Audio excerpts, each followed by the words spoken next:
Bonjour à toutes et tous et je suis ravi de vous retrouver aujourd'hui pour cette nouvelle bonne pratique. Aujourd'hui je voulais rebondir sur une citation de Arturo Toscanini qui est un chef d'orchestre. Je trouve ça très intéressant parce que finalement un manager c'est un chef d'orchestre qui doit animer ses équipes pour que chacun joue sa note de musique. Et il dit qu'il y a deux types de chefs d'orchestre, il y a ceux qui ont la partition dans la tête et ceux qui ont la tête dans la partition. Et effectivement, c'est vraiment important d'avoir conscience de ça. Et je crois que c'est un des aspects peut-être les plus difficiles du manager, c'est la prise de recul. Effectivement, comment est-ce que je fais pour prendre du recul? Et prendre du recul, finalement, c'est pas compliqué.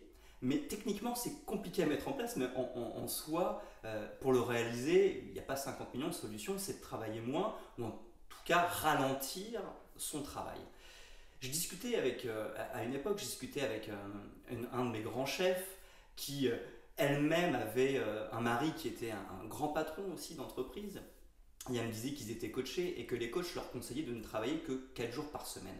Pourquoi? Parce qu'en travaillant moins, on se repose plus et surtout on prend de la distance par rapport à son travail et donc on prend du recul par rapport à son travail. Donc c'est très simple en fait ce qu'il faut faire, mais concrètement c'est compliqué parce que ne serait-ce que par exemplarité, c'est compliqué de travailler que 4 jours par semaine, et puis même juridiquement, on signe des contrats où finalement on s'engage à travailler 5 jours par semaine. Donc finalement, on est obligé de travailler 5 jours. Mais la question, c'est de se dire, ok, je travaille 5 jours par semaine, mais comment est-ce que je peux faire pour garder du recul? C'est-à-dire qu'à un moment donné, il faut faire bien attention à bien déléguer, c'est-à-dire à ne pas faire toutes les tâches, à ne pas faire à la place d'eux, notamment. Et puis essayer toujours, quand on fait une tâche, de ne pas se mettre la tête dans le guidon, c'est-à-dire de ne pas être dans une croyance de se dire il faut que je m'y mette à fond pour que ça fonctionne. Non, on peut très bien aussi, calmement, en prenant le temps, faire les choses moins mais mieux. C'est-à-dire toute l'idée c'est de se dire je vais faire moins mais je vais faire mieux. C'est-à-dire qu'au lieu de mener 10 actions, je vais en mener que 5. Par contre, je vais bien choisir ces 5 actions pour qu'elles maximisent mes résultats. Et on sait très bien qu'avec la loi de Pareto, la loi du 80-20, on sait très bien que peu d'actions fournissent beaucoup de résultats. Donc, l'idée, c'est toujours de se mettre dans un état d'esprit, de se dire, je vais faire uniquement les tâches dont je suis certain qu'elles rapportent du résultat.